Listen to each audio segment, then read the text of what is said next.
Cette femme, Stella, marchait dans une ruelle. Stella, cette femme, marchait dans une ruelle un soir. Un soir, elle marchait dans une ruelle, jusqu'à la cuve. Jusqu'à la cuve d'eau, dans cette petite ruelle noire. Cette petite ruelle de pavés. Dans cette petite ruelle de pavés, elle marchait jusqu'à la cuve, seule, les bras le long du corps, comme si elle était triste.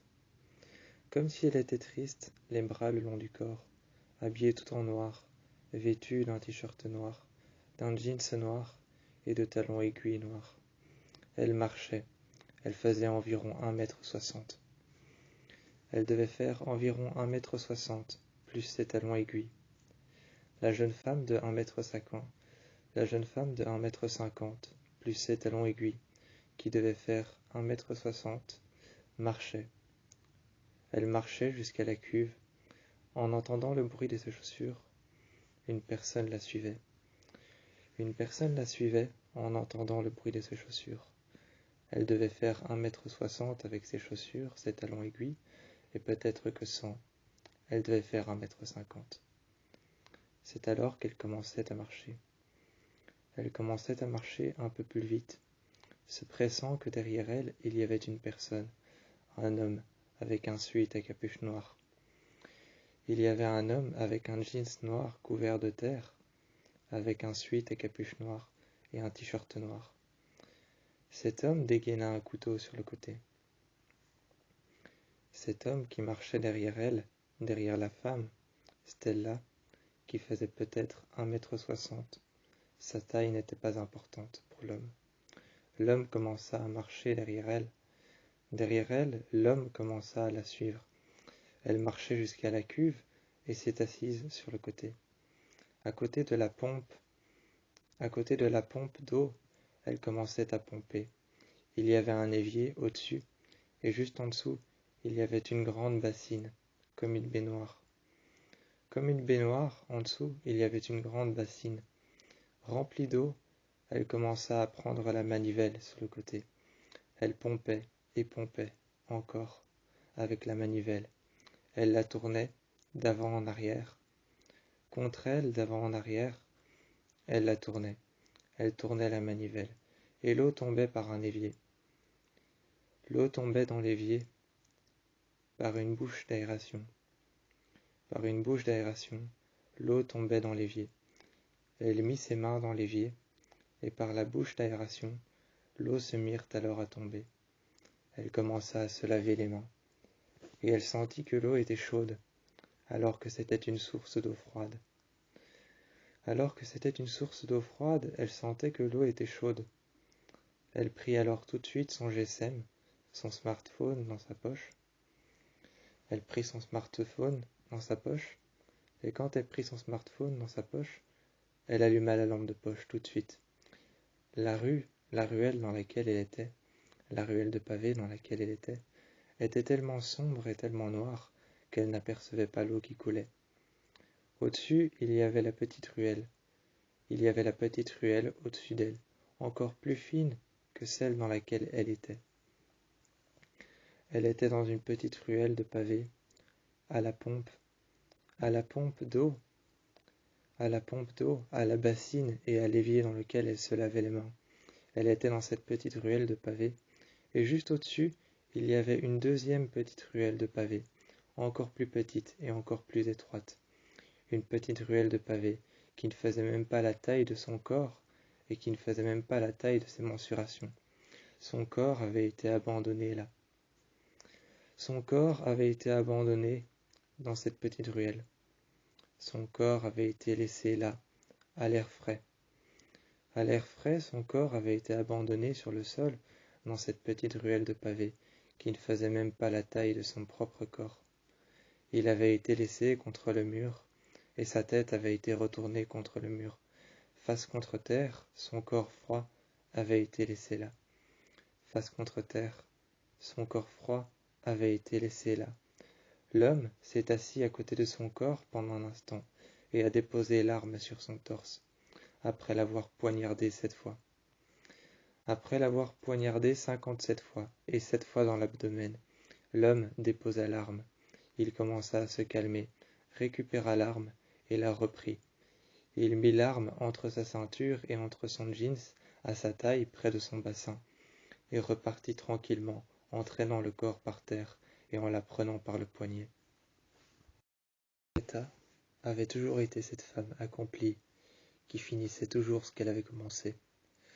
Elle finissait toujours ce qu'elle avait commencé, et le matin, elle se posait sur cette chaise, devant cette table, cette petite table blanche sur laquelle elle éparpillait ses partitions. Elle éparpillait ses partitions sur cette petite table blanche et elle se posait sur la chaise en bois, une chaise en bois qu'elle avait faite elle-même, une chaise en bois de chêne, et elle se posait sur cette chaise, elle prenait son violon, son violoncelle, elle le posait contre son épaule et le posait contre sa jambe. Elle le mettait un peu en décalé contre sa jambe, se posait sur la chaise, une fois assis avec le manche de son violon, qui était contre son épaule. Elle remettait sa main sur les cordes, commençait à appuyer sur les cordes, et elle commençait à jouer. Elle prenait l'archet. Une fois qu'elle avait pris l'archet en main, et qu'elle le dégaina, elle le mit droit, et elle frottait sur les cordes. Elle frottait sur les cordes avec l'archet du violon, et elle commençait à passer ses mains, très délicatement, au niveau de son épaule. Au niveau de son épaule, juste en dessous de sa nuque, au niveau de son cou. Juste en dessous de son cou, au niveau de sa nuque et de son épaule, elle commençait à appuyer sur les cordes. Son violon était appuyé sur son épaule, et elle jouait. De temps en temps, elle levait la tête pour regarder au-dessus. Elle levait la tête de temps en temps et elle regardait au-dessus. Il y avait une colombe blanche. Il y avait cette colombe blanche qui passait devant sa fenêtre et qui venait à son nid. Jour après jour, elle restait là, et cette colombe blanche qui déployait ses ailes lentement venait chaque jour faire son nid. Elle y déposait une brindille, une branche d'arbre, et elle faisait son nid juste au bord de la fenêtre, pendant que elle restait là, la tête relevée, le dos redressé. Le dos redressé, la colonne vertébrale bien droite, la tête relevée, et son violon contre son épaule, elle restait là, et elle attendait impatiemment de pouvoir jouer avec son violon. Elle jouait avec son violon, et attendait impatiemment que l'oiseau reste là devant elle. L'oiseau restait là devant elle, et elle attendait impatiemment que le vent commençait à souffler. Cela faisait une sorte de mélodie. Cela faisait une sorte de mélodie quand le vent commençait à souffler. Lorsqu'il s'est mis à souffler, un sourire est apparu sur ses lèvres. Sur ses lèvres, un sourire est apparu, et le vent commençait à souffler. En même temps, la colombe déployait ses ailes et commençait à se poser sur le bord de la maison. Brindille après brindille, branche d'arbre après branche d'arbre. Elle venait déposer. Elle venait déposer les brindilles et les branche d'arbre après branche d'arbre et brindille après brindille. Elles se déposèrent alors lentement sur le bord de la fenêtre, et la fenêtre qui s'était ouverte sur le côté. La fenêtre qui s'était ouverte sur le côté fit partir la colombe qui se mit à flotter dans les airs. Comme si elle flottait dans les airs, comme si elle était dans l'eau. Comme si elle était dans l'eau, comme si elle flottait dans les airs. Elles se mirent alors à voler. Un peu plus haut dans le ciel, elle se mit à planer. Elle se mit à planer un peu plus haut dans le ciel, mais c'était comme si elle flottait. Tellement ses mouvements étaient fluides, tellement ses mouvements étaient légers et plats. À cet instant-là, je regardais la hauteur de ses ailes. Je regardais la hauteur de ses ailes, et ses mouvements étaient tellement fluides, plats et simples, qu'on avait l'impression qu'elle flottait. Elle flottait dans les airs, elle volait, et elle planait au-dessus de moi. J'avais mon violon sur le bord de mon épaule, et j'avais ma main sur le bord de mon épaule qui rejoignait mon cou, et je frappais les cordes. Je frappais les cordes et j'avais ma main sur le bord de ma nuque, de mon cou. Pendant ce temps-là, avec mon autre main, je rejoignais les cordes. Mon violon était posé sur le côté de mon épaule, je rejoignais les cordes avec ma main droite, et délicatement mon bras droit, avec mes doigts, commencèrent à appuyer sur les cordes. J'ai pris l'archet, et j'ai frotté les cordes par le bas. J'ai alors regardé la basse de mon violon. J'ai regardé la basse de mon violoncelle, et quand j'ai regardé la basse de mon violoncelle, j'ai redressé la colonne vertébrale, j'ai souri, et j'ai commencé à jouer. J'étais une femme simple, sans histoire. Je n'étais qu'une femme simple, sans histoire. Tous les jours, en face de la fenêtre, je jouais. Je jouais tous les jours en face de la fenêtre. Je n'étais qu'une femme simple, sans histoire, avec un violon et avec une colombe. Gloria. Gloria était une belle femme. Gloria était une femme simple, une belle femme qui était aussi belle qu'un diamant et qu'un pavé d'or. Elle était aussi belle qu'un pavé d'or et qu'un diamant, aussi belle que n'importe quel diamant de n'importe quel carat. Elle était aussi belle qu'un pavé d'or, enfermé dans un coffre-fort. Enfermée dans un coffre-fort ou aussi belle que n'importe quel diamant de n'importe quel carat. Cette femme, ce pavé d'or, ce diamant, avait été soudainement tuée et brutalement tuée. Elle avait été brutalement tuée par une injection létale de bromure de pancuronium. Elle avait été tuée par une injection létale de bromure de pancuronium. L'homme qui s'était installé à côté d'elle, elle avait été bâillonnée. Elle avait été bâillonnée, aux mains, aux bras, aux pieds.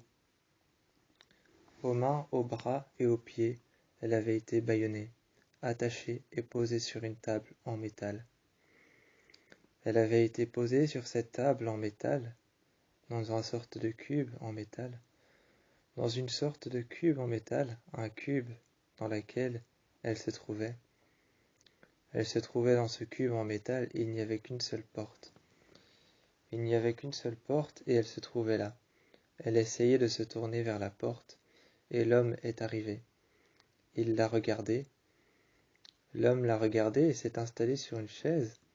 Le cube en métal dans lequel elle se trouvait était un conteneur. C'était un conteneur et quand elle a regardé l'homme, l'homme s'est installé juste devant la porte, juste devant son regard. L'homme l'a regardée, soudainement, devant son regard.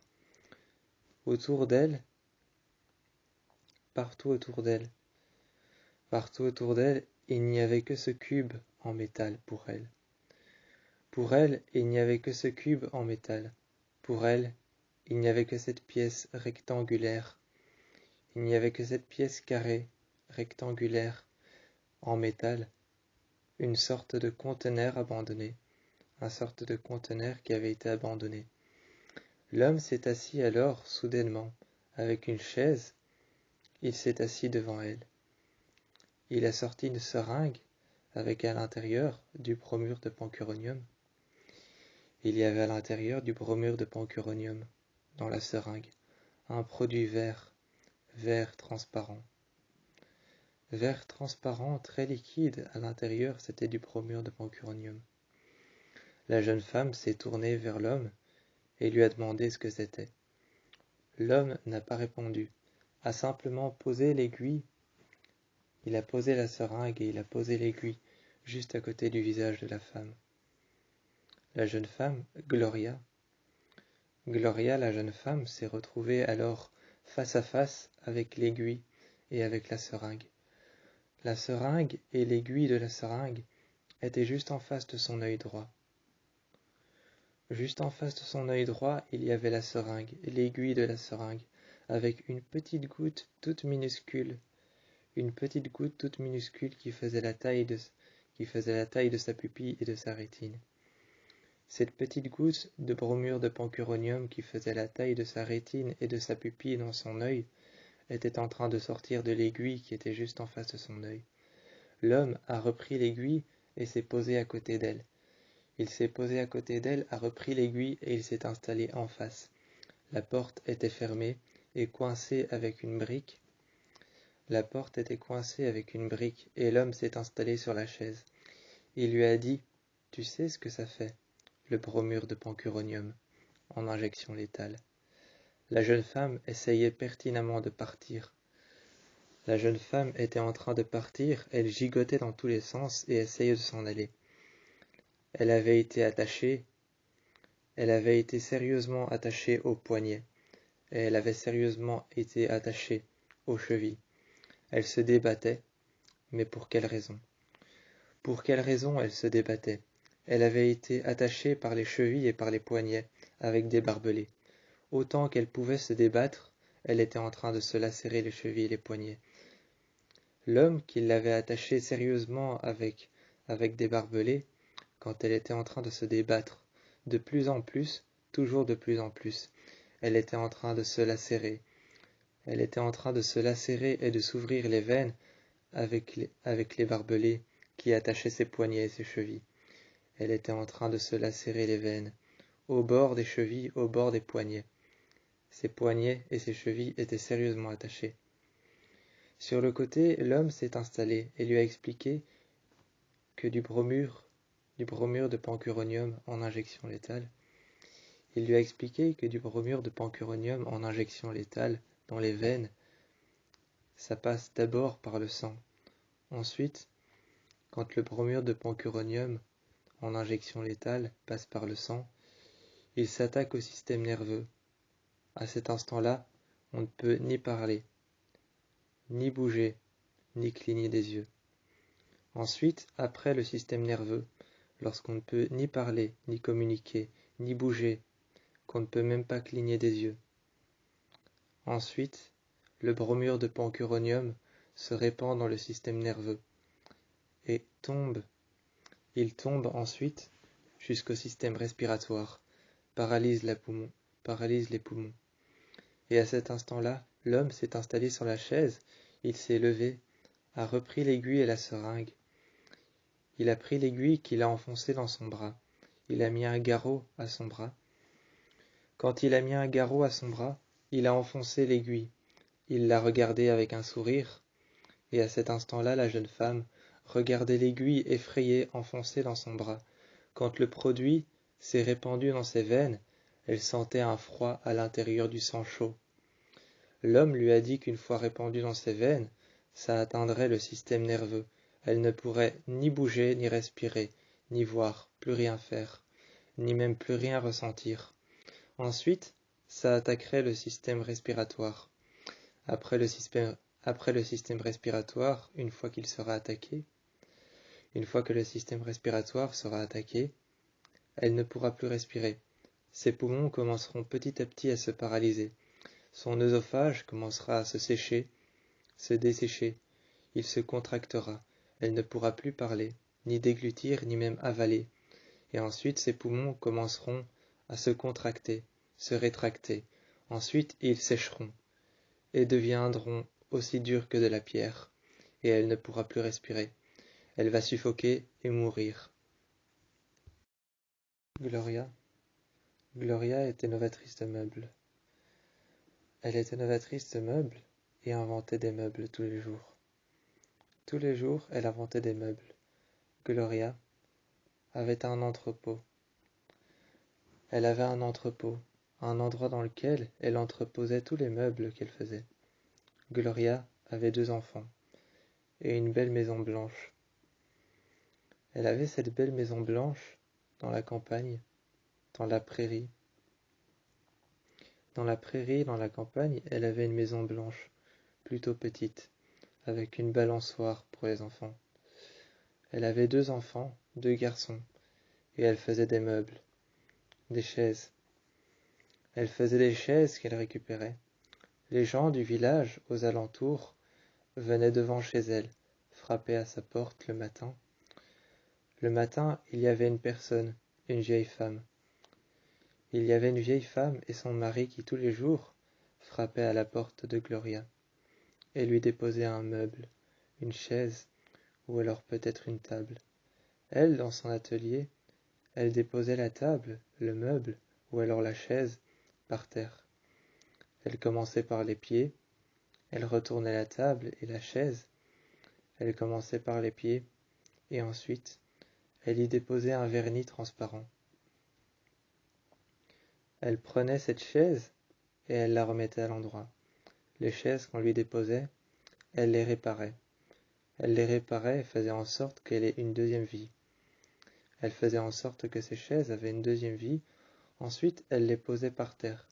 Elle s'asseyait par terre, les jambes croisées, sur ses genoux, à terre.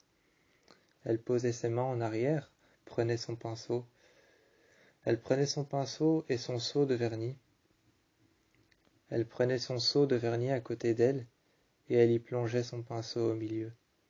Sur les bords, elle reposait lentement le pinceau et les poils du pinceau. Elle reposait lentement le pinceau et les poils du pinceau une fois qu'elle l'avait plongé à l'intérieur. Ensuite, elle vernissait le meuble. Le meuble, à la lumière du soleil, devait être intact, comme s'il n'avait jamais été réparé. Comme s'il n'avait jamais été réparé, comme s'il avait été toujours comme ça.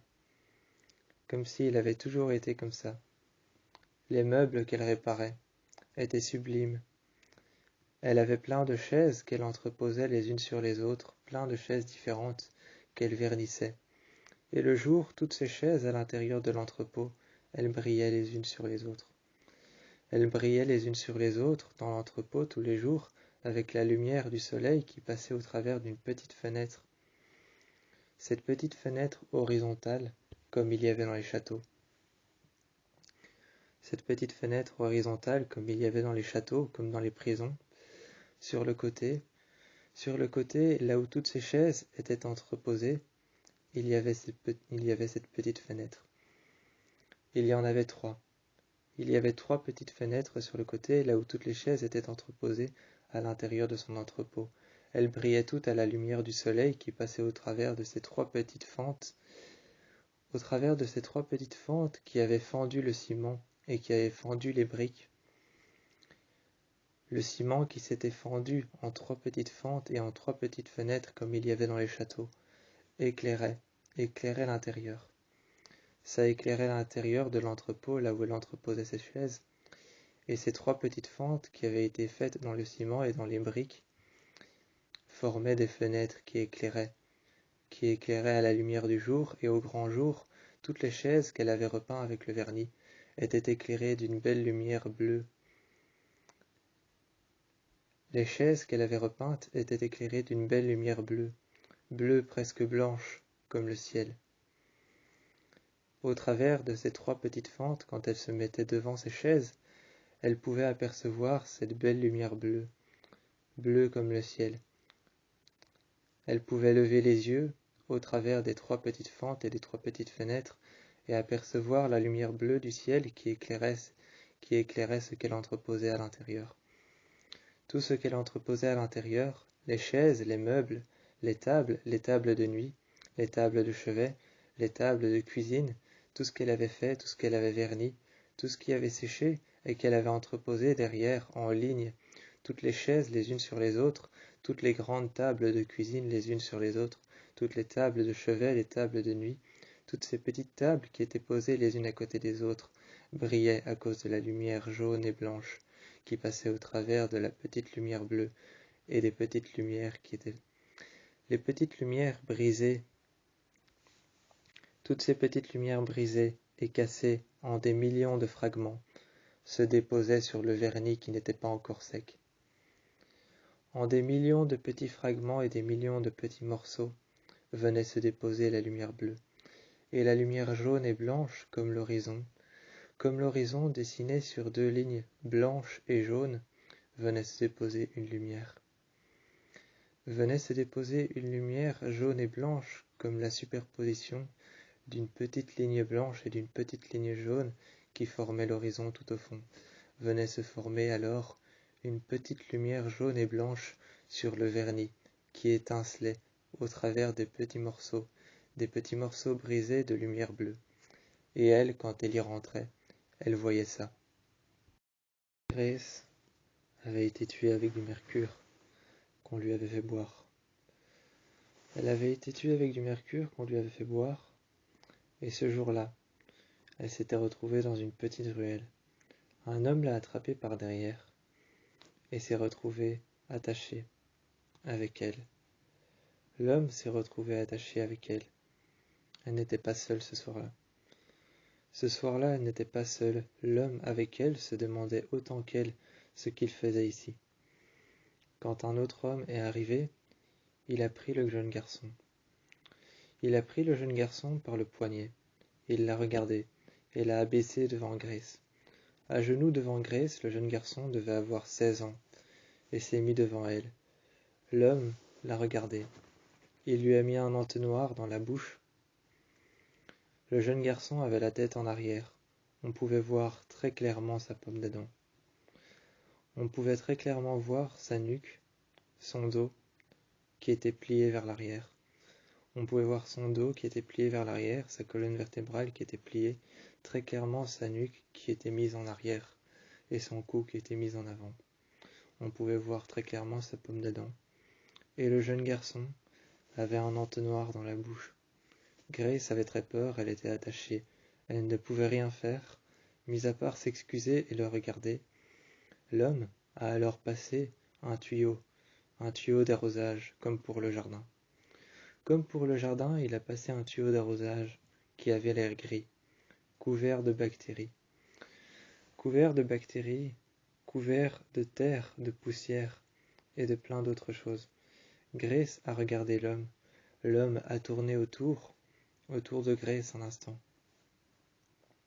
Il a pris la chaise du jeune enfant de 16 ans et s'est installé à côté de lui. Il lui a murmuré « Tu sais de combien de litres d'eau l'humain est fait ?» Le jeune enfant n'a même pas répondu. Grace n'a rien dit. Elle a juste regardé l'homme et lui a supplié d'arrêter. Elle lui a supplié d'arrêter, elle a regardé l'homme. L'homme a continué à dire « Tu sais de combien de litres d'eau l'humain est fait ?» Il a commencé à frapper sur le sol et à répéter plusieurs fois la question. Le jeune enfant ne répondait pas. Il a donc répondu que le corps humain était rempli de 75% de litres d'eau. Il s'est mis debout, a allumé l'eau, a pris le tuyau et l'a enfoncé dans l'entonnoir. Il a enfoncé le tuyau dans l'entonnoir et a demandé à Grace de le tenir. Grace l'a tenu fermement, elle n'avait pas d'autre choix, sinon le couteau qu'elle avait sur la gorge lui transperçait la gorge. Elle n'avait pas d'autre choix que de le tenir. Elle s'est excusée plusieurs fois. À 4 reprises, elle s'est excusée en regardant le jeune enfant de 16 ans. Le jeune enfant de 16 ans pleurait et suppliait l'homme d'arrêter. Grace tenait fermement ce qu'elle avait en main. Ce qu'elle avait en main, elle le tenait fermement, le tuyau d'arrosage. Mis à part ça, un moment, mis à part tout ce qui se passait devant Grace, un moment, mis à part ça, l'homme a retiré le couteau. Elle avait une blessure à l'épaule, à la nuque et sur le cou. Sur le cou, elle avait une petite lacération, une petite ouverture. À la nuque, elle avait une coupure et sur l'épaule, elle avait une autre coupure à la clavicule. Sur le cou, elle avait une petite lacération, une petite ouverture qui saignait. Un moment, l'homme lui a demandé de garder son couteau, mais elle l'a tenu en main. Elle l'a tenu en main et l'homme l'a surveillé de près. L'homme l'a surveillé de près et lui disait « Si tu essayes de t'en aller avec mon couteau, tu le regretteras amèrement. » Grace a alors juste gardé le couteau en main. Elle était tellement effrayée que sa main en tremblait. Elle a juste gardé le couteau en main. Elle en tremblait tellement l'homme qui l'avait regardé dans les yeux et qui lui avait dit « Si tu essayes de t'en aller avec mon couteau et de t'échapper, tu le regretteras amèrement. » Son timbre de voix était tellement terrifiant, aussi terrifiant que l'était lentement une comptine pour enfants. Son timbre de voix était aussi apaisant qu'une comptine pour enfants. Aussi lentement qu'il pouvait parler, cela était effrayant pour Grace qui tenait le couteau en main. En même temps, elle tenait le tuyau d'arrosage, et Grace qui est arrivée après. L'homme a tourné sa chaise, elle était attachée par l'arrière et ne pouvait se défaire. À ce moment-là, quand elle ne pouvait se défaire, l'homme a pris l'entonnoir dans la bouche du garçon et l'a mis dans la bouche de Grace. L'homme qui était par terre, le jeune enfant de 16 ans, était mort noyé. Grace s'attendait à pire que de la noyade. Grace s'attendait à pire que de la noyade, et l'homme qui a pris le tuyau d'arrosage lui a mis dans la gorge, et a commencé à la noyer avec du mercure. L'homme qui a commencé à la noyer avec du mercure liquide, la jeune femme s'est retrouvée avec les veines dans lesquelles son sang chaud parcourait ses veines. Ses veines se sont retrouvées remplies de mercure. Ses bras sont devenus gris. Son teint de peau est devenu grisâtre. Et elle est restée par terre un long moment, avant de mourir. Grace était une femme spéciale. Elle n'avait pas de vie. C'était une femme qui n'avait pas vraiment de vie. Elle n'avait pas d'amant. Elle n'avait pas de mari. Elle n'avait pas d'enfant. C'était une femme seule, solitaire, introvertie. Elle avait une maison totalement vide qu'elle rejoignait tous les jours et une autre maison dans laquelle elle vivait. Elle y avait sa chambre, sa cuisine, son salon, et tous les jours elle faisait des fresques en bois. Elle faisait des fresques en bois, c'était une femme sans histoire qui rejoignait tous les jours la même maison vide. Elle rejoignait tous les jours la même maison vide, une maison blanche en briques blanches qui avait été peinte. Cette maison avait été peinte avec de la peinture blanche il y a bien longtemps de cela. Elle rejoignait tous les jours la même maison, et l'intérieur de cette maison était entièrement vide. Il y avait de nombreux paravents en bois, et elle y faisait des fresques. Elle passait sa journée avec une gouge en main. Avec une gouge en main, elle passait sa journée. Elle passait sa journée à faire des fresques sur les paravents. Avec une gouge à bois en main, avec des instruments tels qu'un marteau, une gouge à bois ou encore des clous, ou encore un couteau, une lame, une scie. Une lame, une scie, une gouge à bois ou encore une visseuse, elle passait sa journée avec des charnières pour pouvoir les accrocher à différentes plaques de bois. Elle avait toujours 3 plaques de bois qu'elle sculptait avec une gouge à bois et un marteau. Elle avait un burin dans sa première main, sa main droite, elle avait un burin. Dans sa main gauche, elle avait une gouge à bois. De l'autre côté, elle faisait, sur une plaque en bois, elle faisait une grande fresque qu'elle faisait elle-même, qu'elle imaginait. Elle n'avait pas de départ ni de fin. Elle n'avait pas de départ ni de fin, elle partait comme ça de ce qu'elle voyait dans sa tête, et avec un burin et un marteau. Avec un burin, un marteau et une gouge, elle partait de ce qu'elle imaginait. Sur cette grande plaque en bois, ces 3 grandes plaques en bois, elle faisait des fresques. Ensuite, elle allait chercher 4 charnières, et entre les 3 plaques en bois, elle mettait les 4 charnières. Elle y déposait une vis, et avec sa visseuse, elle venait faire un paravent, qu'elle surélevait et qu'elle mettait devant la fenêtre, pour éviter que le soleil ne rentre à l'intérieur. C'était une femme sans histoire. Ensuite, elle reprenait sa voiture et elle repartait à l'autre maison. Elle se mettait sur un fauteuil et regardait les photos sur son GSM de ce qu'elle avait fait. Elle avait une sorte de cahier qui n'était pas rempli, pas encore. Ce cahier n'était pas encore rempli. C'était une sorte d'album dans lequel elle mettait les photos de ce qu'elle avait fait. Toutes les fresques qu'elle avait fait, toutes les fresques en bois qu'elle avait fait, étaient mises dans ce cahier. Ce cahier sous lequel elle pouvait mettre les photos en dessous d'un petit verre. En dessous d'un petit verre qu'elle se servait tous les soirs, et une petite plaque en verre qu'il y avait à l'intérieur de l'album photo. À l'intérieur de l'album photo, il y avait une petite plaque en verre. Elle la passait par-dessous, elle déposait la photo et refermait l'album. Elle se servait un petit verre le soir qu'elle déposait sur l'album. L'album était refermé sur le bord d'une table. À côté, il y avait une plante qui était fanée parce que le soleil ne passait plus depuis longtemps. Le soleil ne passait plus depuis longtemps par la fenêtre, alors la plante était fanée. Elle se servait un verre et ensuite revenait. Elle regardait ce qu'elle avait fait aujourd'hui, et le lendemain, elle ouvrait la porte et un jeune chat blanc avec une trace noire sur le côté. Un jeune chat blanc avec une trace noire sur le côté, sur le visage et sur l'oreille droite, arrivait à l'intérieur de la maison. De temps en temps, elle l'appelait. Elle l'avait appelé Moustache.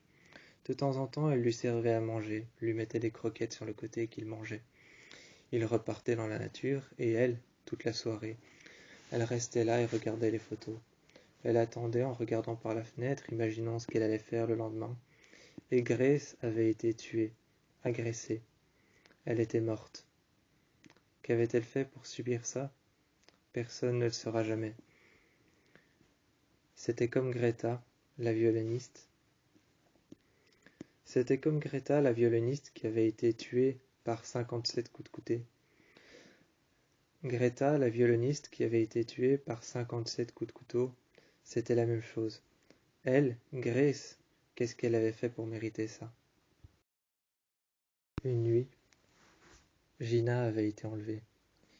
Gina avait été enlevée une nuit et elle s'est retrouvée dans un couloir. Elle s'est retrouvée dans un couloir, par terre, il y avait un pot. Il y avait un pot par terre rempli de sang. Ce pot par terre était vide, mais rempli de sang séché sur les parois. Sur les côtés, il était rempli de sang séché. Le sang avait séché depuis des années. Depuis des années, le sang avait séché sur les parois du pot. Il était vide, mais rempli, quelque part. Quelque part, il était vide, mais rempli. Juste à côté, il y avait un flacon. Il y avait un flacon de sang juste à côté. Le sang était rempli et encore liquide. C'était du sang frais et encore chaud. Quand elle a pris le flacon par terre, il y avait une seringue. La seringue était en métal. La seringue était en métal et il y avait juste à côté quelque chose pour mesurer. À côté, il y avait quelque chose pour mesurer, pour voir combien de litres de sang il y avait. Elle a pris ce petit quelque chose à côté qu'il y avait. Elle a pris ce petit quelque chose qu'il y avait à côté d'elle. Elle l'a pris. Et dans sa main, avec le flacon, elle ne savait pas ce qu'il fallait faire. Il y avait une caméra qui la filmait. Elle était dans un couloir enfermé. Il y avait 10 portes qui étaient toutes identiques. Toutes les portes étaient identiques. Toutes ces portes qu'il y avait étaient noires et avaient une poignée. Elles avaient toutes une poignée et elles étaient toutes noires et toutes identiques. Elle a essayé de tâtonner dans le noir. Quand les lumières se sont éteintes, elle a avancé au travers du couloir. Le couloir était en briques, la porte s'était refermée derrière elle. C'était une porte qui avait été clôturée. La porte avait été clôturée par des barbelés. La porte qui avait été fermée, clôturée par des barbelés. Il y avait une clôture de barbelés tout autour, et la porte avait été fermée, de l'intérieur et de l'extérieur. De l'intérieur, la clé avait été tournée, comme si quelqu'un dirigeait la clé qui était à l'intérieur, mais de l'extérieur.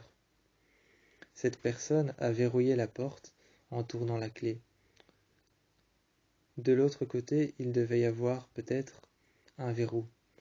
Il y avait un verrou peut-être de l'autre côté, parce qu'elle a entendu un loquet se fermer. Elle a entendu un loquet se fermer, elle a entendu une porte se fermer et se verrouiller.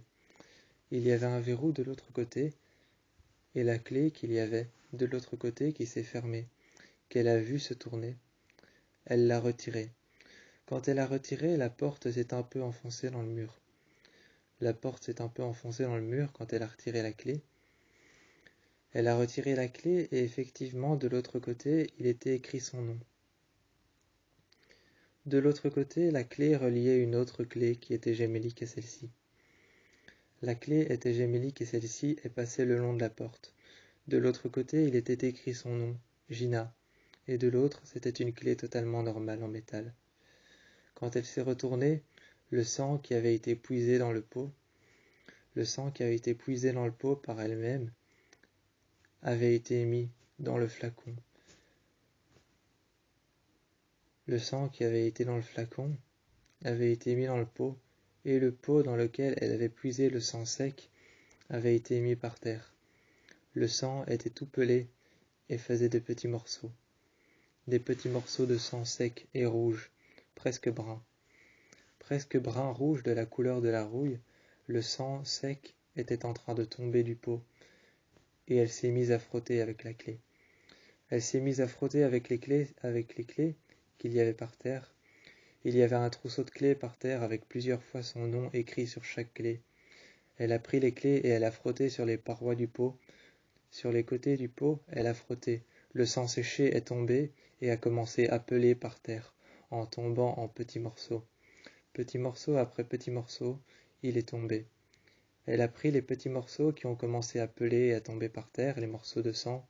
Elle les a pris en main. Ça sentait le sang séché, comme une odeur de rouille de métal, comme l'odeur de la rouille du métal, même si elle avait peur et que la seule chose qu'elle avait en bouche, c'était le goût de la salive, du métal et du sang. Elle essayait de tâtonner désespérément dans l'espoir de sortir, elle essayait de tâtonner désespérément. Une lumière s'est allumée et elle a vu un évier. Elle a vu un évier quand une lumière s'est allumée, avec un petit flacon de sang pour se nettoyer les mains, et juste à côté, il y avait quelque chose pour se désinfecter les mains. Elle a été à l'évier, elle a regardé la caméra.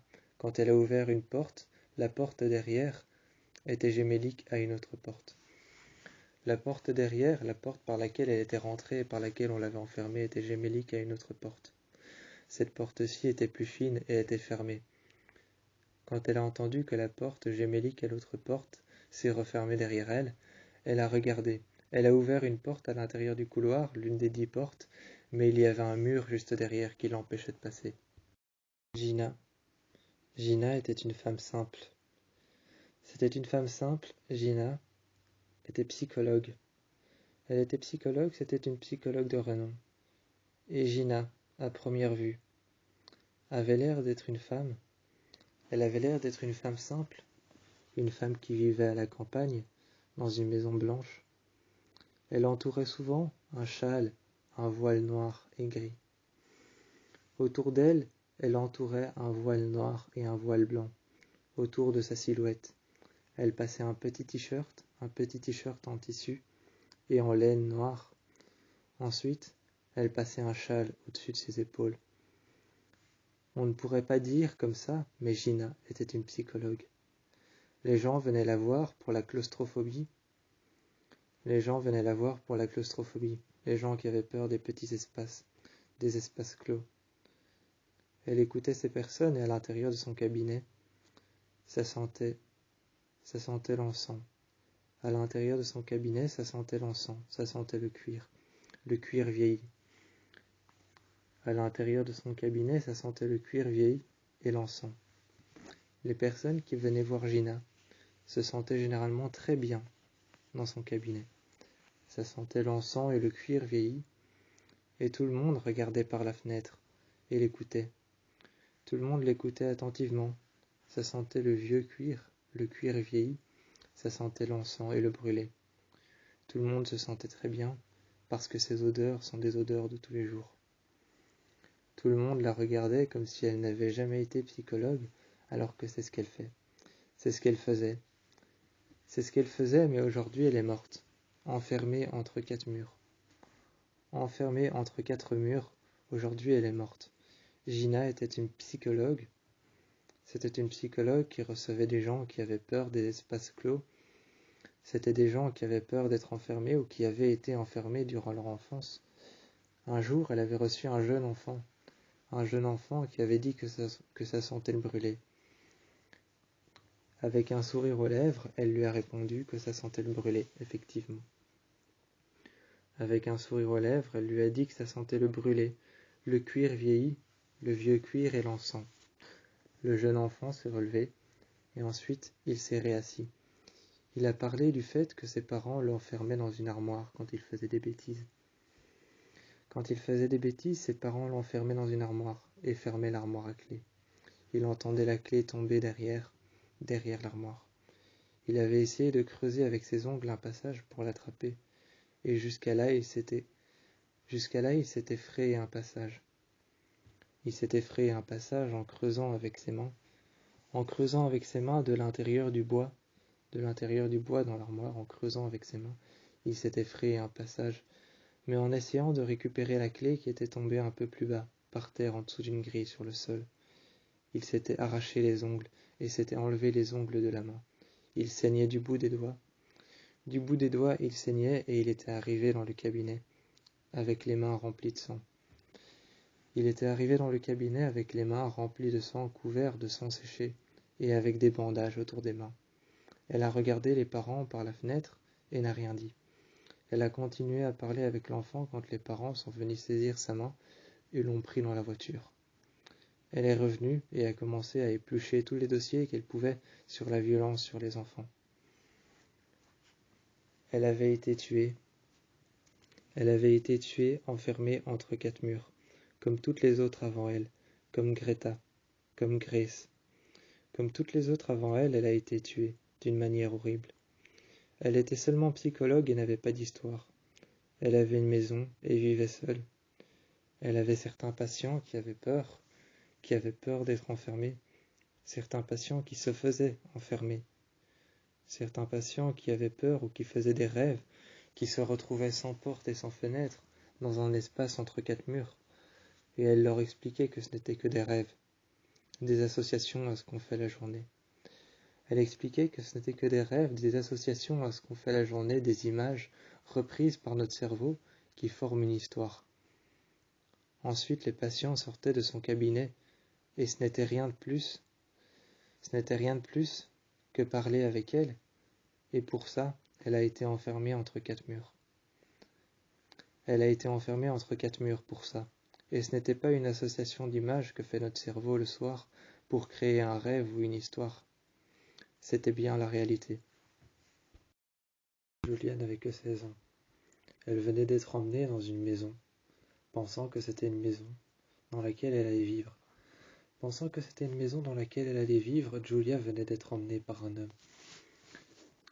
Celui-ci la regardait un instant. Elle portait une petite jupe courte de lycéenne et elle portait un veston bleu. Un veston bleu, une petite jupe courte et elle portait un t-shirt blanc. Un t-shirt blanc de lycéenne avec un foulard rouge à son cou. Un petit veston bleu. L'homme la regardait pendant un long instant et elle est restée là, figée. Figée par la peur, elle est restée là, droite. Elle est restée droite, là pendant un instant. L'homme l'a traînée par terre comme un animal, comme un chien. L'homme qui l'a pris par le poignet l'a traînée par terre comme un animal, comme un chien, et l'a regardée encore une fois. Elle s'était étalée de tout son long par terre, avec son petit gilet bleu qui venait de tomber, son sweat noir qui venait de tomber, son gilet bleu, son t-shirt blanc et son foulard rouge. Tout avait été enlevé. Elle avait été traînée nue comme un animal par terre et emmenée dans un tuyau. Elle avait été emmenée dans un tuyau, c'était plutôt un tube car c'était beaucoup plus grand. Ça faisait la taille d'un humain. Ça faisait la taille d'un humain. Elle avait été emmenée à l'arrière de la maison, dans un énorme tuyau, une espèce de tube en métal. L'homme l'a regardée, a posé un fusil sur sa tempe. L'homme a posé un fusil sur sa tempe, une arme. Il a déposé une arme et a appuyé délicatement. Il a appuyé délicatement sur l'arme, sur le chien du fusil, et a appuyé délicatement sur la détente. Ensuite, il y a déposé ses 3 doigts, délicatement, sur le chargeur. Sur le chargeur, il y a déposé délicatement ses 3 doigts. En plus, après, l'homme a pris ses mains, et quand en plus après il a pris ses mains et qu'il a chargé le fusil, elle a entendu le bruit. Elle a entendu le bruit du chargeur. L'homme a donc posé ses mains sur le fusil. Il l'a chargé, a déposé ses mains sur le chargeur. Ses 3 doigts à l'avant sur le manche du fusil. Son index avait été posé délicatement, sans trop appuyer, sur l'avant, à la gâchette. À la gâchette sur l'avant, son doigt avait été posé délicatement, mais sans trop pousser dessus. Elle avait juste entendu le ressort de la gâchette à l'intérieur, le bruit du chargeur et une balle se mettre en place.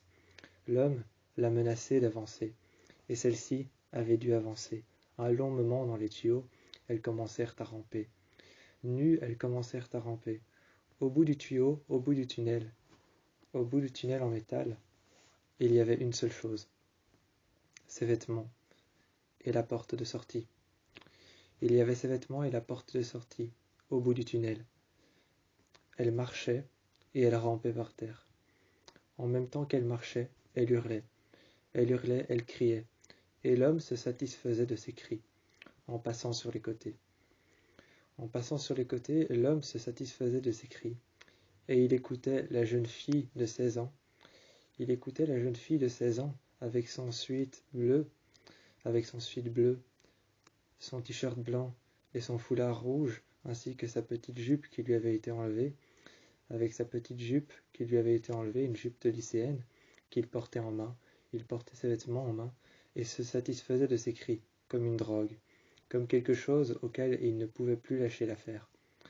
Il était en train d'écouter ses cris, et à cet instant-là, elle hurlait parce qu'elle parcourait le tuyau. Elle hurlait parce qu'elle parcourait le tunnel rempli de plein de choses qui la coupaient. Plein de choses qui la coupaient, comme par exemple des lames qui avaient été laissées sur le sol. Il y avait des bouts de couteau qui avaient été laissés sur le sol. L'homme avait brisé certaines lames qu'il avait trouvées. Il avait brisé certaines lames qu'il avait trouvées en plein de petits morceaux. Il y avait déposé des lames de rasoir sur le sol, et la jeune fille rampait éperdument en se scarifiant les genoux. Elle rampait éperdument en se scarifiant les genoux et en se coupant à l'avant de la cheville, en se coupant les tibias et en se coupant le devant des genoux et l'arrière. La jeune fille rampait, et sur sa main, sur la paume de sa main, et entre son pouce et son doigt, se trouvait une lame de rasoir qui lui a ouvert la main. Une lame de rasoir lui a ouvert la main entre le doigt, le pouce et entre son index.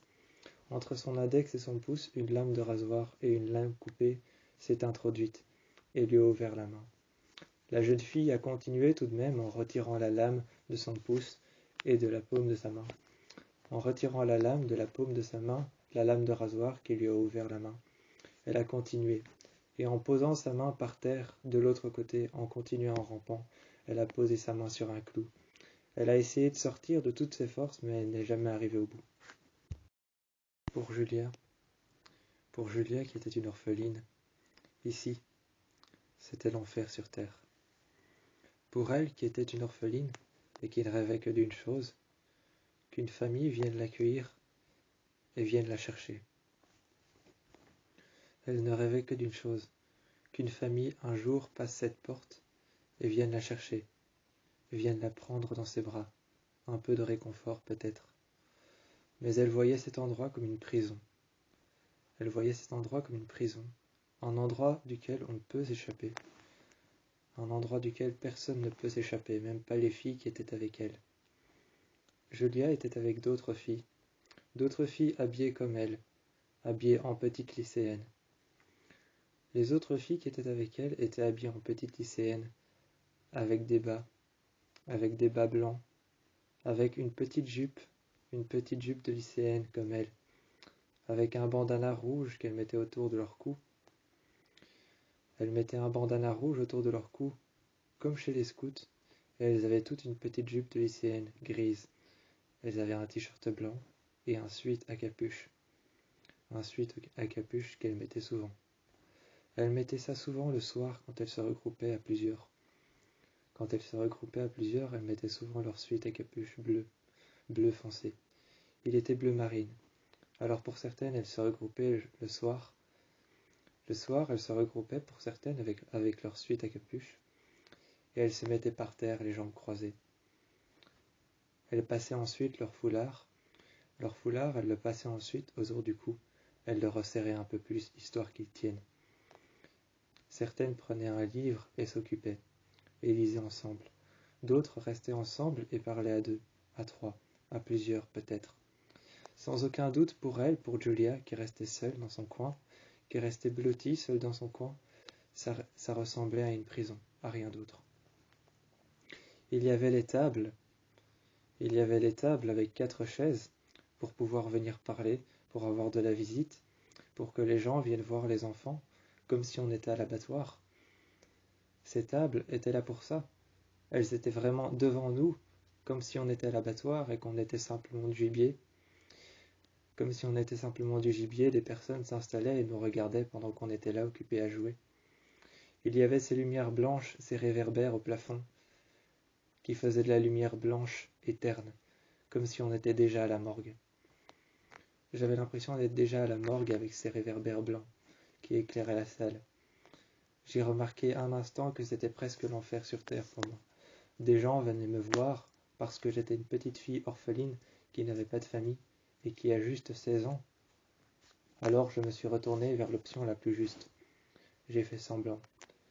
J'ai fait semblant pendant des années, avant de trouver une faille, et je suis parti. Quand j'ai trouvé une faille, je suis parti.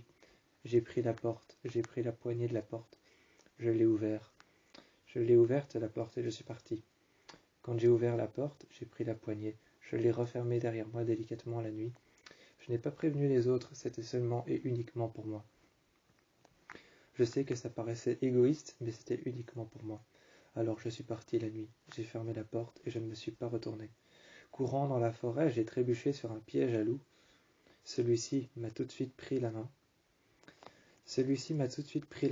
Un premier piège à loup m'a pris la main par le poignet. Un deuxième piège à loup m'a pris la main par le poignet gauche et le poignet droit. Je ne pouvais plus bouger, j'étais tétanisé au sol. Un homme est arrivé, et il a regardé l'état de mes mains. Il a enlevé le piège à loup et m'a emmené avec lui dans son grand camion noir. Un pick-up. C'était un pick-up, un 4x4, et il m'a emmené dans une grande maison. Il m'a guéri de mes plaies, m'a guéri de mes blessures, m'a passé un bandage autour des poignets. Et à la jambe, ce qu'il a fait pour moi, c'est qu'il me l'a remis sur pied. Il a passé un bandage autour des plaies et des blessures. Il les a guéris pour moi. Mais cet homme, après, je ne savais pas ses intentions, je ne savais pas ce qu'il voulait. Il m'a mis dans une cage, m'a regardé comme un bestiau. Il m'a regardé comme une bête de foire, comme un bestiau. Ensuite, il a enlevé mes vêtements. Il m'a mis dans un tunnel en métal. À l'intérieur, il y avait des lames brisées. Il y avait de petites lames de rasoir. Il y avait des clous rouillés à l'intérieur, des petites lames brisées et des lames de rasoir. Je devais ramper jusqu'au bout, et tout au bout, il y avait des barbelés qui barraient le chemin. L'homme avait posé la mère par terre. L'homme avait posé la mère par terre, et Gala avait été la première matricide. Elle avait été la première à être un matricide. Gala, posée par terre, était en train de reculer pour sa vie. Elles marchèrent alors soudainement sur sa robe blanche, une robe en soie, en tissu. Une robe en soie, en tissu blanc et en laine. Elles marchèrent alors soudainement sur sa robe, redressèrent le voile blanc qu'elle avait sur elle. Elles redressèrent le voile blanc qu'elle avait sur elle au niveau de sa taille pour protéger son enfant et protéger son ventre. À cet instant-là, l'homme est arrivé. Il a posé sa main uniquement sur sa main à elle. Il a posé sa main uniquement sur sa main à elle et a posé sa main sur son ventre. Il a dit de ne rien craindre car il n'allait rien faire. La jeune femme l'a regardé et l'homme est parti chercher 3 clous. Quand l'homme est parti chercher 3 clous, elle a commencé à se reculer. Elle a vu à côté qu'il y avait une croix en bois. Il y avait une croix en bois à côté d'elle. Elle l'a remarqué. Celle-ci était un peu penchée sur le côté. Elle a regardé l'homme, et l'homme a pris sa main. Quand l'homme a pris sa main, il a posé sa main sur la croix en bois. Il a déposé sa main sur la croix en bois, et la jeune femme, qui a eu à peine le temps de dire « Attendez, s'il vous plaît », l'homme lui a enfoncé le clou dans la main. Ils frappèrent avec un burin et un marteau, jusqu'à ce que le clou soit totalement enfoncé dans la paume de sa main. La jeune femme ne pouvait s'empêcher d'hurler, et le sang coulait à flot. Le sang coulait à flot au point qu'il ait dû mettre des seaux en dessous de ses mains. Il dut mettre des seaux en dessous de ses mains pour que le sang se remplisse, goutte à goutte. Goutte à goutte, le sang se remplissait, et quand la première goutte est tombée, la deuxième, la troisième, et ainsi de suite, l'homme fermait les yeux, comme pour se soulager ou comme pour écouter ce bruit, comme si c'était une symphonie, une musique pour lui. Il écoutait goutte à goutte les gouttes qui tombaient dans les seaux. Et une fois remplis, après quelques heures, la jeune femme avait la tête vers le bas. Ses vêtements étaient tout crasseux, couverts de terre. Couvert de la terre sale, de la terre sèche, toute crasseuse, la jeune femme regardait sa main, qui était pliée un peu vers l'avant. Sa main était un peu pliée vers l'avant et commençait à être toute blanche. La mère avait les cheveux gras. La mère avait les cheveux gras et était en train de plier le cou vers l'avant. Elle regardait ses pieds et essayait pertinemment de toucher le sol, car ses pieds avaient aussi été cloués à la croix. Ses pieds avaient aussi été cloués à la croix et ne touchaient plus le sol. Elle lui suppliait d'arrêter, mais l'homme continuait à la regarder. Il a soulevé le voile blanc qui lui servait de jupe. Le voile blanc qui lui servait de jupe et de robe qui passait au-dessus, comme un voile blanc, comme un tissu blanc. Il l'a soulevé et a regardé son ventre. Il a posé sa main dessus. Il a senti le bébé, tout simplement, et il l'a regardé. Il a demandé si c'était un garçon ou une fille. Gala n'a pas voulu répondre. Le jeune homme s'est avancé. Le jeune homme s'est avancé quand Gala n'a pas voulu répondre. Il a saisi Gala et a frappé contre le mur. Il a été prendre son arme et a saisi un couteau. Il a saisi un couteau sur le côté et a placé la pointe du couteau sur le bord de son œil, la lame juste devant. La lame juste devant son œil, et la pointe du couteau juste à côté de son œil, proche de son nez. Il l'a regardé et il lui a demandé quel était le sexe de l'enfant. La jeune femme a répondu d'une voix faible que c'était une fille. Il a commencé à parler au ventre de la jeune fille. Il a commencé à parler au ventre de la jeune femme et il a commencé à dire que c'était une jolie fille, un joli bébé. Il a regardé la femme, Gala, et il lui a dit c'est dommage qu'il ne puisse pas venir au monde. À chaque fois qu'elle avait mal, qu'elle avait peur ou qu'elle disait quelque chose, celui-ci faisait une lacération sur son ventre, jusqu'à en ouvrir son ventre. C'était son but. La jeune femme cessait de parler. Elle ne faisait que des gémissements. Elle avait mal, elle ne faisait que des gémissements. Elle cessait alors de parler, et l'homme la regardait, et lui a dit que si elle cessait de parler, il la tuera immédiatement et directement. Il s'est tourné vers elle, et il a dit, certes, tu ne sentiras rien, mais tu seras morte pour rien. Il s'est tourné vers elle et a dit que certes, elle ne sentira rien, mais que certes, elle sera morte pour rien à cause de son enfant. Elle a préféré gémir de temps en temps, hurler et essayer de parler avec une voix très faible. Et à chaque fois, il lui a fait une entaille en plus. À chaque fois, une entaille en plus sur le ventre et une petite entaille sur le nez, proche de l'œil. Gala était péricultrice. Tous les jours, il y avait des femmes qui venaient chez elle. Gala était péricultrice et chez elle, elle gardait les enfants. Tous les jours, il y avait des femmes qui venaient la voir. Un jour, il y a une femme avec un voile noir par-dessus le visage qui est arrivée. La première réaction qu'a eu Gala en voyant cette femme, en voyant le voile sur son visage, c'était de lui dire si c'était une veuve noire. La jeune femme s'est assise un instant par terre. Elle serrait très fort un voile noir un peu plus sombre. Elle serrait un voile noir un peu plus sombre dans ses bras. Et la jeune femme s'est assise par terre. Gala s'est mise à côté d'elle et lui a demandé si c'était une veuve noire. Elle s'est assise et elle lui a dit qu'elle était une veuve noire, mais une veuve noire en deuil. Gala s'est posée à côté d'elle avec un enfant dans les bras. L'enfant n'arrêtait pas de pleurer. Elle a posé l'enfant derrière, sur un lit et sur un coussin. Sur un grand coussin blanc, sur un couffin, elle a posé l'enfant et elle l'a laissé là. À cet instant-là, elle s'est retournée vers l'enfant sur le couffin et elle l'a vu.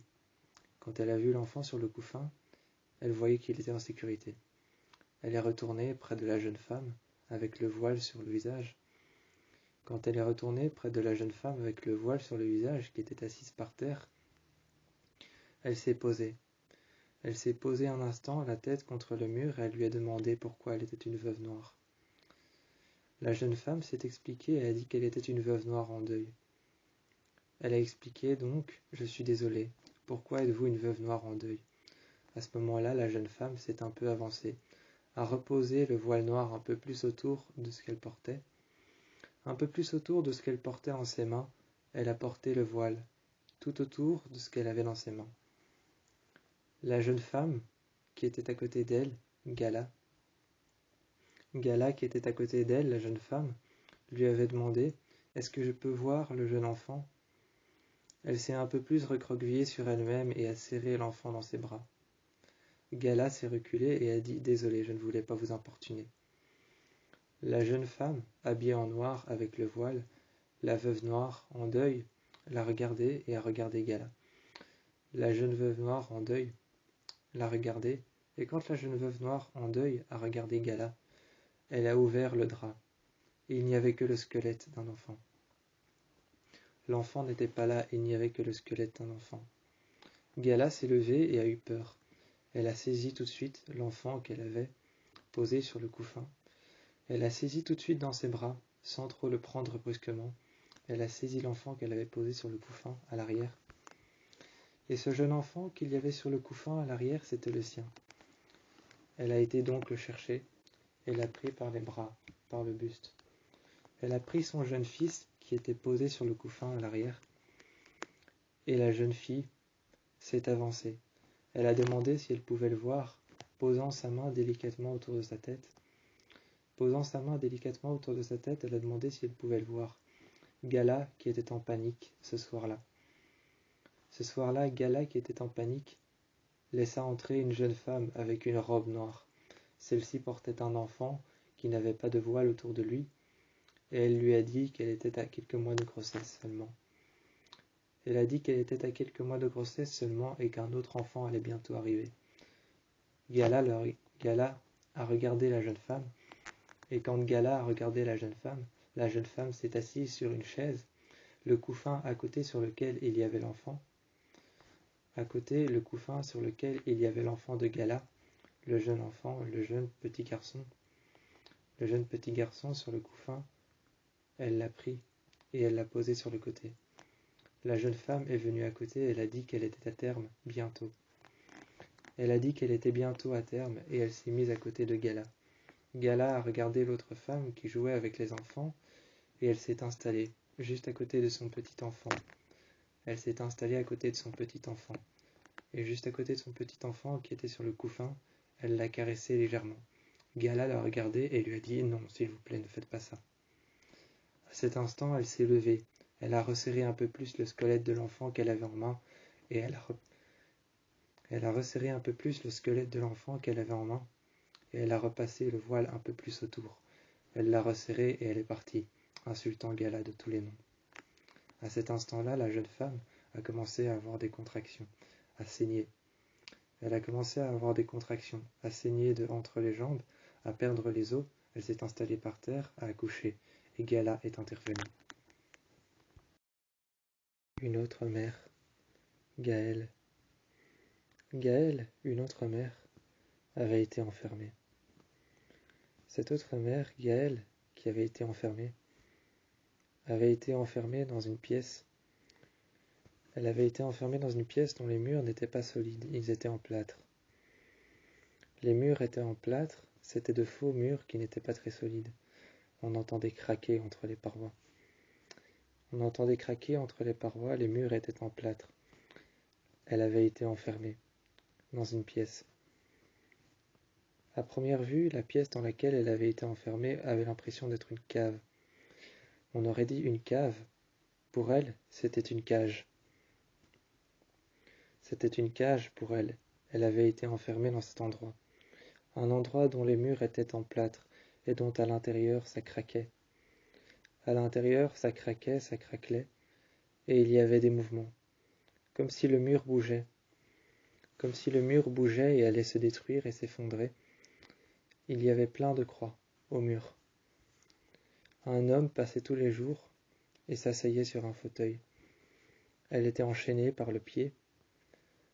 Par le pied à la cheville, elle était enchaînée. L'homme passait tous les soirs vérifier si sa cheville fonctionnait. Il passait tous les soirs voir si sa cheville fonctionnait toujours, si le sang circulait. Parce que si la cheville était trop serrée à ce qui l'accrochait, à la chaîne, le sang ne circulait plus. L'homme venait tous les jours prendre son pied et faire quelques mouvements avec. Il prenait son pied et faisait quelques mouvements de rotation, à gauche, à droite, devant, derrière, pour voir si son pied fonctionnait. Il regardait si son pied fonctionnait, et ensuite il la laissait. Il la laissait seule. Il lâchait son pied par terre, il pouvait y avoir un morceau de verre en dessous. Il pouvait très bien y avoir un morceau de verre en dessous ou alors une lame de rasoir, qu'importe. Il laissait tomber son pied et elle restait là, accrochée, avec sa cheville accrochée à sa jambe. Avec sa cheville et sa jambe accrochée, elle restait là par terre, autour de plein de croix et autour de murs qui probablement étaient vides et allaient peut-être s'effondrer. Les murs étaient en plâtre, elle entendait craquer la nuit et elle ne pouvait pas dormir, elle ne pouvait pas fermer l'œil. C'était impossible pour elle. Elle dormait, elle avait mal, elle appelait à l'aide et quand l'homme passait pour regarder le feu, pour pouvoir la réchauffer. Tout de même, pour pouvoir la garder en vie, pour la réchauffer, quand l'homme passait pour pouvoir voir le feu, elle venait près d'elle. Elle venait près de lui, et lui venait près d'elle quand il passait pour voir le feu. Il passait pour voir le feu, et lui venait près d'elle et commençait à lui parler. Il lui disait que s'il ne la touchait plus qu'une seule fois, il prendrait le pic-feu qu'il avait avec lui, et que s'il ne la touchait plus qu'une seule fois, ce pic finirait dans son ventre, et qu'elle finirait encastrée sur le mur. Elle a regardé le mur qui craquelait toujours et qui craquait. Le mur était en train de légèrement bouger. Quand elle a entendu que l'homme lui a dit que s'il lui prenait la jambe une seule fois, le pic finirait encastré et enfoncé dans son ventre. Elle a regardé son ventre et elle n'a plus jamais pris sa jambe. Elle n'a plus jamais pris sa jambe quand elle a regardé sa jambe et quand elle a regardé son ventre. Elle s'est remise en question et s'est mise en face d'une croix. Elle a prié toute la nuit et a regardé la croix toute la nuit. L'homme est parti, laissant traîner le pic-feu qui était rouge, rouge de flamme. Il était resté suspendu, rouge de flamme, brûlé à blanc. Brûlé à blanc, brûlé à vif, il saignait encore par le feu et traînait sur le sol et laissait une marque rouge derrière. Elle regardait le pic-feu qu'il ramassait avec précaution et qu'il avait gardé en main, fermant la porte derrière lui avec 3 verrous. Il fermait la porte derrière lui avec 3 verrous. Elle s'est attachée à une croix qu'il y avait au plafond. Il y avait une croix au plafond. Elle a essayé de s'attacher à cette croix. Elle a essayé de la prendre, de la faire tomber.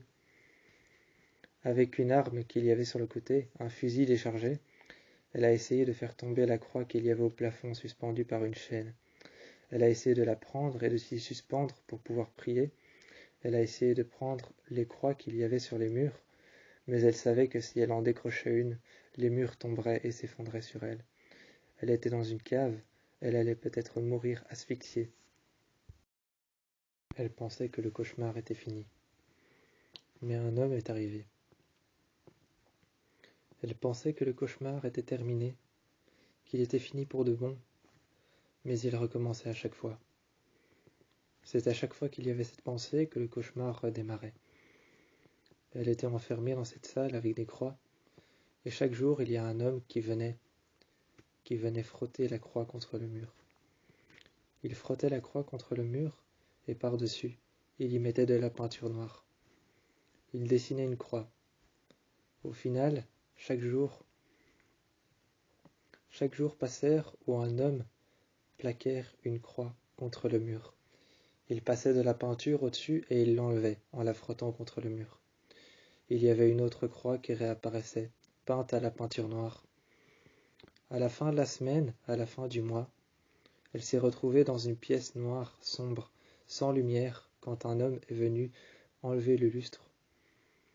Quand un homme est venu enlever les 3 lustres qu'il y avait au-dessus d'elle, elle s'est retrouvée dans une pièce noire sans lumière, avec seulement des croix qui étaient peintes partout autour. Elle pensait que le cauchemar était fini, mais il ne faisait que commencer. Un homme est arrivé et s'est installé à côté d'elle. Il a commencé à lui parler. Il a commencé d'abord à lui parler, en disant que ce qu'il faisait c'était pour le bien de son enfant. Elle, qui est restée sceptique, commençait à s'éloigner. Elle se mettait peu à peu beaucoup plus proche de la porte. Et à un instant, un homme la regardait. Il la regardait proche de la porte et a refermé la porte derrière. Coinçant ses doigts entre la porte et entre le chambranle de la porte, entre les murs, elle s'est relevée. Elle s'est relevée à essayer d'attaquer l'homme. L'homme l'a prise et l'a plaquée contre le mur. Il a passé sa main sur son corps délicatement avec son doigt. Avec son doigt, il a passé délicatement sa main contre son corps. Il a fait un cercle autour de son ventre avec sa main. En passant sa main sur son visage, il lui a dit que s'il essayait encore une fois, et que si lui, le petit enfant dans son ventre, lui, il essayait encore une fois de s'en aller, il passerait sa main autour de son ventre et ne la lâchera plus. À cet instant-là, elle a su que le cauchemar ne faisait que commencer. L'homme s'est installé à côté d'elle et a commencé à dire « Ah, donc c'est un lui !» La jeune femme a serré très fort son ventre, s'est repliée contre elle. Elle s'est repliée contre elle-même, s'est repliée contre la porte fermée. Quand l'homme avait dit « Ah, donc c'est un lui !» Elle s'est repliée contre elle-même, contre la porte. L'homme est revenu près d'elle. Il est revenu à la charge, revenu près d'elle, il s'est installé. Il a commencé à lui parler, et en mettant sa main sur son ventre, il a dit « Même si c'est un lui, tu sais, je ne vais pas lui faire de mal. » Il a gardé le couteau qu'il avait en main. Quand il a gardé le couteau qu'il avait en main, il est allé chercher la croix sur le mur. C'était une croix qui faisait la taille de son bras. Cette croix qui faisait la taille de son bras, elle devait faire 40 cm sur 50 cm. Il l'a pris et il a commencé à tailler chaque bout de la croix en pointe. Il a pris la croix et a taillé chaque bout de cette croix qui était en bois. Il les a taillés en pointe. Il est resté là de nombreuses heures, et elle aussi. Elle aussi, elle est restée là de nombreuses heures à le regarder tailler cette croix en bois, et à lui expliquer des choses dont elle ne comprenait parfois même pas le sens. Un homme est arrivé avec son pinceau. Quand un homme est arrivé avec son pinceau, il est rentré dans la pièce. Elle a essayé de se reculer et de sortir par la porte. L'homme avait prédit ce qu'il allait faire. L'homme avait prédit ce qu'il allait faire. Il était sûr qu'il allait le faire cette fois-ci si elle essayait. Elle a essayé, et comme un meurtre par préméditation, l'homme l'a prise par le ventre et l'a plaquée contre le mur. Il l'a gardée avec sa jambe qu'il a coincée entre ses deux jambes. Il a gardé la jeune femme contre le mur en coinçant sa jambe entre ses deux jambes, s'est rapproché de lui et a regardé son visage, et a dit que la prochaine fois qu'elle essayait de s'en aller, il la jetterait par terre. Il l'a prise par le bras, l'a jetée par terre et la jeune femme s'est rattrapée contre le mur. La jeune femme s'est rattrapée contre le mur, il l'a jetée par terre en la prenant par le poignet. Il lui a déboîté la clavicule en la prenant par la clavicule. Il l'a pris par la clavicule sévèrement et sa clavicule s'est cassée. Il a entendu le bruit. Il a entendu le bruit de sa clavicule se casser. La jeune femme s'est rattrapée par terre. Elle a glissé contre le mur et quand elle s'est rattrapée par terre, sa main s'est rattrapée sur les feux. Sa main s'est rattrapée sur le feu, sur les braises qui étaient encore chaudes. Un feu de cérémonie avait été fait. Il y avait 3 grands feux de cérémonie qui avaient été faits. Et ces 3 grands feux de cérémonie brûlaient juste devant des draps blancs. Ils brûlaient juste devant des draps blancs, les 3 grands feux de cérémonie. Les flammes devaient peut-être faire quelques mètres de haut. Juste en face de l'église, là où on pouvait apercevoir les vitraux, il y avait les vitraux blancs qui s'éclaircissaient d'une lumière jaune. Les vitraux blancs s'éclaircissaient d'une lumière jaune, jaune-blanche. Pendant ce temps, il y avait les feux de cérémonie, qui brûlaient devant des draps. Les feux de cérémonie étaient en train de brûler devant des draps, et juste derrière, des personnes pouvaient marquer un mot, à l'encre noire. À l'encre noire, les personnes pouvaient marquer un mot. Et les vitraux à l'intérieur de l'église, étaient en train de brûler eux aussi. Ils brûlaient d'une lumière blanche, d'une lumière jaune et ardente. Ils brûlaient d'une lumière jaune et ardente.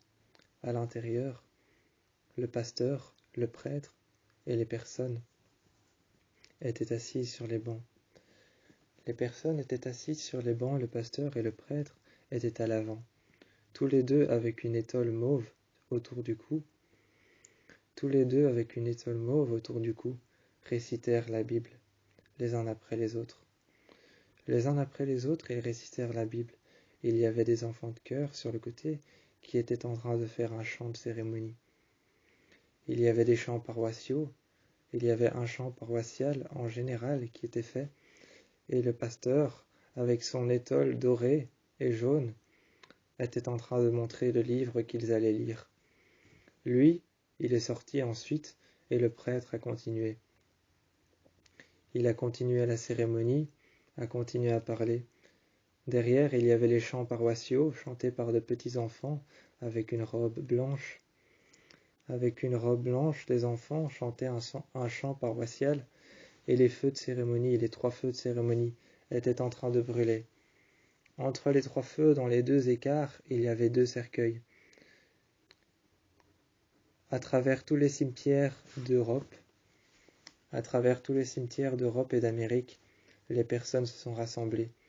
Les personnels du cimetière se sont rassemblés pour faire une grande haie d'honneur. Pour faire une grande haie d'honneur, les personnels des cimetières d'Europe et des cimetières aussi d'Amérique se sont rassemblés.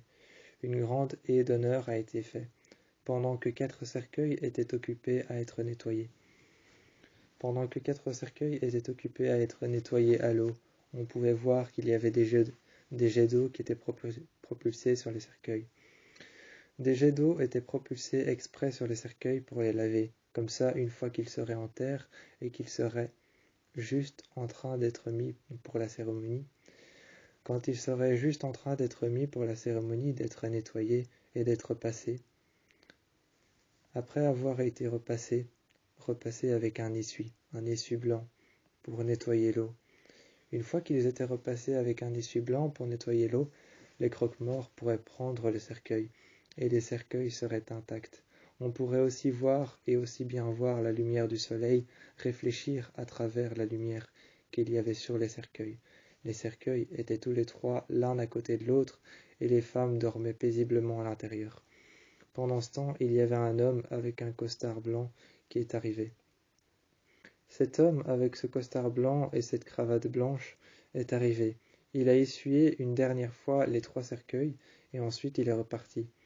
Les personnes se sont montrées délicates avec les cercueils, et les ont tous les 3 pris, posés sur des élastiques verts, et les ont descendus. Ils les ont descendus après les avoir posés sur des élastiques verts. Chacun est ensuite venu poser une petite rose bleue, juste au bord des 3 tombes. Juste au bord des 3 tombes, chacun et chaque personne qu'il y avait est venu poser une petite rose bleue. Une petite rose qui à la base avait été coupée dans un rosier. Il y avait un rosier énorme qui entourait l'église. Chaque personne venait couper une rose avec un sécateur qui était pour tout le monde, et ensuite il la peignait. Il la peignait en bleu et la trempait dans un liquide bleu. La rose ressortait bleue et il la déposait près du cercueil. Une fois qu'un enfant a trempé sa main avec une rose blanche, il y a une jeune femme à côté, qui lui a offert une rose blanche. Cette jeune femme à côté lui a offert une rose blanche, l'enfant l'a remercié, il a trempé la rose dans le liquide bleu et est parti la déposer. Des circonstances, quand les gens rentraient chez eux, ce soir-là. Ce soir-là, en dépit des circonstances, quand les gens rentraient chez eux, les maisons paraissaient vides, comme si ces personnes avaient disparu à jamais. Mais tout le monde savait que quelque part, il y avait une personne dans le monde qui pensait bien que cette femme, cet homme, ou alors cette personne qui a fait ça, les personnes qui sont mortes, tout le monde savait qu'il y avait une personne dans le monde qui ne pensait qu'une chose, c'était qu'elle revienne, ou qui ne pensait qu'une chose, c'était qu'elle était toujours dans son cœur. Tout le monde savait ça quelque part, qu'il y avait quelqu'un qui pensait qu'elle était toujours dans son cœur, qu'elle était toujours là. Il y avait quelqu'un dans le monde qui lui manquait. Cette femme avait une famille, avait un enfant, avait un père, une mère, avait une maison, tout pour plaire. Sauf que cette femme est morte. Alors en dépit des circonstances, quand tout le monde est rentré chez soi, c'était comme s'il y avait un vide, un creux, comme si la terre avait été creusée. comme si quelqu'un avait creusé la terre à la pelle, et qu'on n'y retrouvait plus rien. Ce jour-là, je suis rentré chez moi. Je me suis assis sur les escaliers. J'ai regardé la porte, en attendant que cette femme que je ne connaissais pas passe la porte, tout simplement. J'ai regardé la porte et je me suis assis à la dernière marche. J'ai mis mes pieds contre l'escalier et j'ai attendu que quelqu'un passe la porte. La seule personne qui a passé la porte, ce n'était que le vent derrière moi et le silence. Ce n'était qu'un silence imbu de lui-même qui a passé la porte avec moi, un vide, comme si quelqu'un avait creusé une entaille entre la terre et entre le ciel. Comme si quelqu'un avait creusé une entaille entre la terre et le ciel à la pelle, et je regardais le ciel par la fenêtre, mais il n'y avait rien. Juste cette femme qui avait brûlé, juste cette femme qui a été enfermée, juste cette croyante qui est morte, juste 2 matricides, et la liste est longue. La liste est encore longue, juste 2 matricides, juste 2 mères mortes, juste 2 personnes qui ont été tuées, juste une adolescente, une orpheline, qui n'est plus là. Et toutes ces personnes ont disparu. Et maintenant je suis assis là, à attendre qu'elles reviennent. Je regardais le ciel, et pour moi, c'était comme si au-dessus, en dessous, sur terre, les pieds sur terre, tout était vide. C'était comme si les pieds sur terre et la tête dans les étoiles, tout était vide. À cet instant-là, j'ai regardé au-dessus de moi. J'ai regardé au-dessus de moi à cet instant-là, et j'avais l'impression que la tête dans les étoiles, tout était vide. J'avais l'impression que les pieds sur terre, tout était vide et ferme.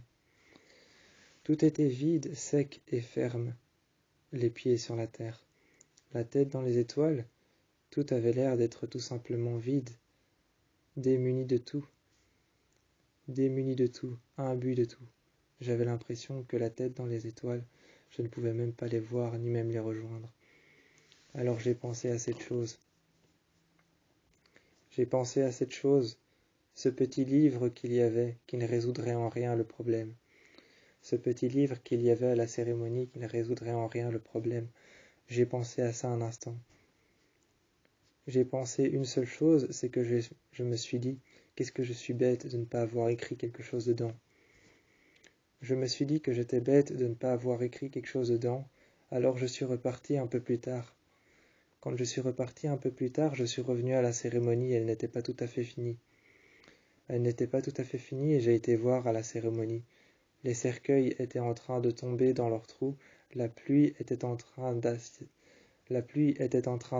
les cercueils.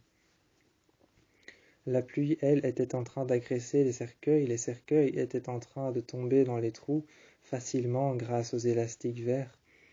Grâce aux élastiques verts en tissu, ils laissèrent tomber le cercueil qui partait sous une ombre sournoise et sinueuse, et je voyais le cercueil partir sous cette ombre sournoise et sinueuse, creusée dans la terre d'un trou profond de 4 mètres, et je regardais la forêt derrière moi. En même temps, le cercueil s'en allait et partait tout au fond. Et moi, je suis allé derrière. Je me suis assis contre un mur et j'ai écrit. J'ai écrit dans le livre, après m'être assis contre un mur. Braise, chaude et brûlante, crépitait encore sous le cadavre. Les flammes ardentes s'étaient éteintes depuis longtemps, mais les braises crépitaient encore sous le cadavre. Le cadavre était chaud. Le cadavre était chaud, la couleur de la chair était noire, calcinée. La femme, en dépit de tout ce qu'elle avait pu voir, en dépit de ses déboires et de tout ce qu'elle avait pu vivre, la femme était attachée au pieu. Elle était attachée au pieu, en dépit de ce qu'elle avait pu vivre, en dépit des déboires et de tout ce qu'elle avait pu avoir vécu. Son cadavre était toujours attaché, la tête vers le bas, les jambes qui étaient pliées vers l'arrière. Les jambes pliées vers l'arrière, ses pieds qui étaient retenus vers l'arrière contre les braises, ses mains qui étaient retenues vers l'arrière, avec du fil de la corde qui avait brûlé, elle aussi. Elle était attachée là, et les braises ardentes et brûlantes étaient encore en train de crépiter sous le cadavre. La pièce, vide et désinfectée, sentait le désinfectant et la peinture. Cette pièce, vide, désinfectée, seule, sentait le désinfectant, la peinture, et sentait la javel. Un homme est arrivé avec un Karcher à la main. Cet homme, habillé en noir, avec une combinaison noire, une combinaison en plastique et en cuir, il est arrivé avec un Karcher à la main. Il s'est posé par terre un instant et a regardé la chaîne qui faisait la taille d'une cheville. La chaîne qui faisait la taille d'une cheville, d'une chevière, il l'a prise et s'est installé par terre un instant. Ensuite, il a pris le Karcher et s'est relevé. Il a passé tous les murs au Karcher, le mur de droite, le mur de gauche, le mur en face de lui, et toutes les croix, il les a retirées une à une. Dans cette pièce, il y avait la femme de cet homme qui avait été retenue prisonnière par cette chevière. En effet, certaines flammes ne brûlent plus, certains cadavres ne font plus surface, certaines flammes ne brûlent plus du tout, certaines personnes arrêtent de venir voir, arrêtent de venir entendre, certaines personnes au final, à la fin, certaines personnes au final arrêtent de venir tout court. Ils ne viennent plus aux enterrements. Puis le final d'un enterrement, c'est quoi? Qu'est-ce que c'est un enterrement? Au final, le simple fait d'enterrer une personne, c'est de s'imaginer qu'en dessous, sous la terre, elle ne va pas pourrir. Alors les braises ardentes, oui, elles sont restées. Alors oui, les braises ardentes, elles sont restées. Le corps en face de l'église, il est resté attaché. Ses pieds sur les braises qui brûlent et qui font si mal, ses cris, ils sont restés imprimés dans la tête de tout le monde. Un cadavre brûlé, l'odeur elle est pire. L'odeur elle est pire. Un cadavre brûlé à la morgue, c'est quelque chose. C'est quelque chose à voir, un cadavre brûlé. Un cadavre brûlé à la morgue, c'est difforme, déformé. Ça ne ressemble plus à un humain. Ça ne ressemble plus à un humain. Un cadavre qui a été brûlé, qui a été inhumé, qui a succombé aux flammes. Ce cadavre, cette femme, qui a succombé aux flammes, qui a été inhumée. Ce cadavre-là, il ne ressemble plus à un humain. Il est difforme, déformé. Il n'a plus de visage. Il a seulement un corps. Il n'a plus qu'un corps pour se désintégrer. Il n'a plus de visage, il est difforme, déformé. C'est un cadavre inhumé qu'il faut voir une seule fois dans sa vie. C'est une émotion déchirée en fait. Si vous voulez vous dire qu'on est toujours en vie quelque part si vous voulez vous dire qu'on est toujours en vie, dites-vous que c'est comme sur une table d'opération. C'est comme sur une table d'opération, dites-vous que quelque part, si vous voulez dire qu'on est toujours en vie et que la mort n'existe pas, c'est comme sur une table d'opération. Tous autant qu'on est, on a déjà vécu la table d'opération. C'est froid, ça fait peur, on ne sait jamais si on va revenir. Il y a un aller, il y a un retour. Pour certaines personnes, la table d'opération, c'est une peur en plus. Dites-vous tout simplement, si vous voulez vous dire qu'on est en vie, que sur la table d'opération, on ne sourit pas, on ne regarde pas, notre air est neutre et on respire tout simplement. Dites-vous que sur la table d'autopsie, on est mort. On est mort sur la table d'autopsie, on ne sourit pas et on ne regarde pas. La rose, c'est la seule fleur dotée d'un double sens. La rose, c'est la seule fleur qui est dotée d'un double sens. Elle est dotée d'un double sens, tel que sa tige, qui est piquante comme la mort, telle que sa couleur rouge comme l'amour, sa couleur rouge comme l'amour, sa tige piquante comme la mort, C'est la seule fleur, la rose, qui est dotée d'un double sens. C'est la seule fleur dotée d'un double sens. La seule fleur qui, à la première vue du rosier sur lequel elle a poussé, à la première vue du rosier sur lequel elle a poussé, cette fleur paraît tellement innocente. Cette rose, c'est la seule rose et la seule fleur qui s'en tient à sa couleur dans son nom, mais qui ne la respecte pas. Dotée d'une couleur rouge comme l'amour, et d'une tige aussi noire et aussi piquante que la mort, la rose est la seule fleur dotée d'un double sens.